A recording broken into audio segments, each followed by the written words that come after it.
வணக்கம் சொந்தங்களே, அன்னைஸ் கிச்சனில் இருந்து உங்கள் அம்மா சசிரேகா சுந்தர். இன்றைக்கி நம்ம கிச்சனில் பார்த்தீங்கன்னாக்கா ரொம்ப சத்தான ஒரு உளுத்தங்கஞ்சி தான் நான் செஞ்சு காட்ட போகிறேன். அதுக்கு என்னென்ன பொருள் வச்சுருக்கேன்னு பார்க்கலாம் வாங்க. உளுந்து பார்த்தீங்கன்னா 200 கிராம் அளவுக்கு எடுத்து வச்சுருக்கிறேன். இது தோல் உளுந்தில் செய்யும்போது தான் இந்த கஞ்சி பார்த்தீங்கன்னா ரொம்ப சுவையாகவும் இருக்கும், அதே சமயம் ரொம்ப சத்தாகவும் இருக்கும். அதுக்கு பார்த்தீங்கன்னாக்கா 4 டேபிள் ஸ்பூன் அளவுக்கு நாட்டு சர்க்கரை எடுத்து வச்சுருக்கிறேன். நாட்டு சர்க்கரை பொடி செய்யும்போது தான் சத்து அதிகம். நம்ம சாதா சர்க்கரை போட்டால் நம்ம செய்யலாம். கொஞ்சமாக தேங்காய் துருவல் 1 டேபிள் ஸ்பூன் எடுத்து வச்சுருக்கேன். ஏலக்காய் பொடி கொஞ்சம், ஒரு மூடி தேங்காயில் பார்த்தீங்கன்னாக்கா 3ல் 1 பங்கு எடுத்து தேங்காய் பால் எடுத்து வச்சுருக்கேன். தேங்காய் பால் நம்ம ஊற்றலாம் இந்த கஞ்சிக்கு. இல்லைனா நம்ம பாக்கெட் பால் நம்ம காஃபி போடுறோம்ல, அந்த பால்லேயே நம்ம இந்த கஞ்சிக்கு ஊற்றலாம். கொஞ்சமாக பாதாம் முந்திரி எடுத்து வச்சுருக்கேன். இதையும் வறுத்து இதில் ஆட் பண்ணி நம்ம பவுட்ரு அடிக்கும் போது உடம்புக்கு பார்த்திங்கன்னா அவ்வளோ நல்லது. இது வாங்க எப்படி சேர்த்துன்னு பார்க்கலாம். 2 டேபிள் ஸ்பூன் அளவுக்கு பார்த்திங்கனாக்கா நம்ம சாப்பாட்டு அரிசி புழுங்கல் எக்ஸ்ட்ரா எடுத்து வச்சுருக்கேன். இதையும் வறுத்து இதில் ஆட் பண்ணும்போது நல்லா மணமாகவும் இருக்கும், சுவையாகவும் இருக்கும், அதே சமயம் சத்தாகவும் இருக்கும். எப்படி சேர்த்துன்னு பார்க்கலாம் வாங்க. அடுப்பு பற்ற வச்சாச்சு. அதுவே நம்ம ஒரு பாத்திரம் வச்சுட்டோம். இப்போ பாதாம் முந்திரி நம்ம வறுத்து எடுத்துக்கலாம்.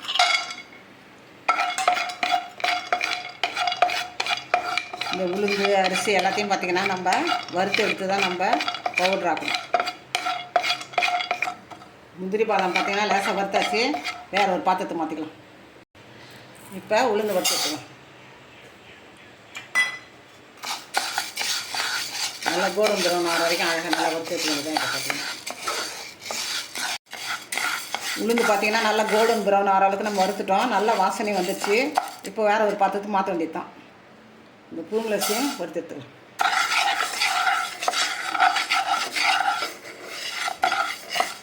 நல்லா வறுத்தாச்சு அரிசியை. வேறு ஒரு பாத்திரத்தை மாற்றிக்கலாம். இந்த நல்லா 5 நிமிஷம் ஃபேன் காற்றுல ஆற வச்சு நம்ம மிக்ஸி ஜாரில் போட்டு எடுத்துன்னு வந்துட்டு தான்.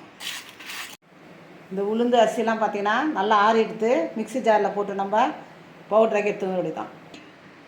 மாவு அரைச்சாச்சு. இப்போ நம்ம பாத்திரத்துக்கு மாற்ற வேண்டியது தான். மாற்றி தண்ணியில் கரைக்கணும். பார்த்திங்கன்னா டைரெக்டாக நம்ம இந்த மாவை நம்ம கொதிக்க தண்ணியில் போட்டோன்னாக்கா கட்டி முட்டி ஆகிடும்.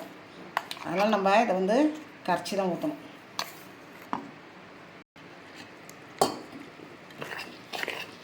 கொஞ்சம் கொஞ்சமாக தண்ணி ஊற்றி நல்லா இது மாதிரி கரைச்சி வந்துடும்.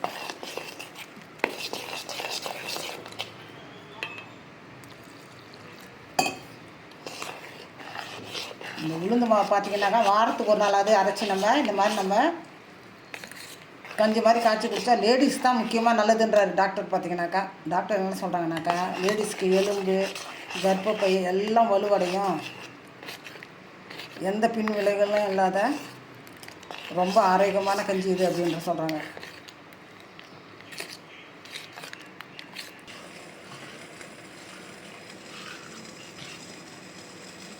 கரண்டியில் கரைக்க முடிஞ்சால் கரைங்க, இல்லைன்னா கை வச்சு கூட நல்லா கட்டி முடியலாம் நம்ம கரைச்சிடலாம்.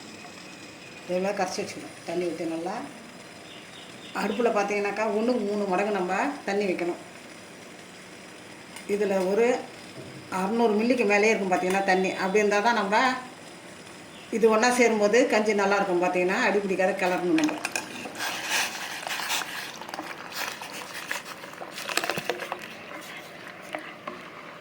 மீடியம் ஃப்ளேமில் தான் வைக்கணும். அடுப்பை வச்சுட்டு நம்ம கிண்டிகிட்டே இருக்கணும்.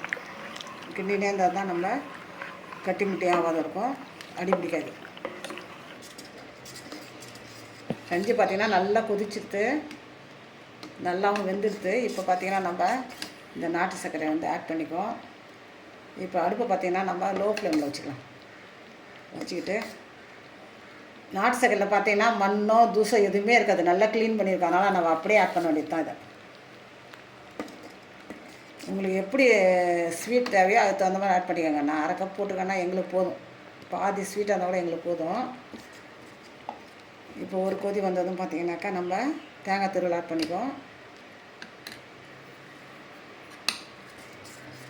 இப்போ தேங்காய் துருவல் ஆட் பண்ணிக்கலாம்.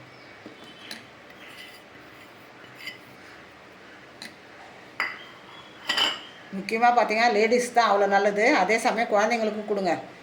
நம்ம பூஸ்ட்டு ஹார்லிக்ஸ் அப்படி கடையில் வாங்கி கொடுக்கறத விட இந்த மாதிரி நம்ம கையாலே தயாரித்து அந்த சத்தான இந்த கஞ்சை குழந்தைங்களுக்கு கொடுக்கும்போது நல்ல வெயிட்டும் விழுவும். குழந்தைங்களுக்கு பார்த்திங்கனாக்கா இந்த உளுத்தங்கஞ்சி சாப்பிட்டோன்னா குழந்தைங்க நல்லா ஒல்லியாக இருக்கிற பசங்களாம் நல்லா வெயிட்டு போடும், உடம்பு நல்லா ஆரோக்கியமாகவும் இருக்கும். இப்போ இறக்கிறதுக்கு முன்னாடி பார்த்தீங்கன்னாக்கா இந்த தேங்காய் பால் ஆட் பண்ணிக்கலாம்.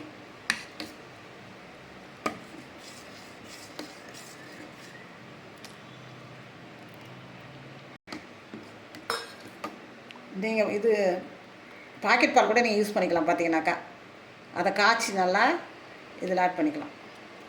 தேங்காய் பால் சுவை கூடுதலாக காட்டும். உங்களுக்கு பாக்கெட் பாலை கூட நீங்கள் யூஸ் பண்ணி தந்தாலும் பண்ணிக்கலாம். இப்போ நம்ம கேஸ் ஆஃப் பண்ண வேண்டியதான்.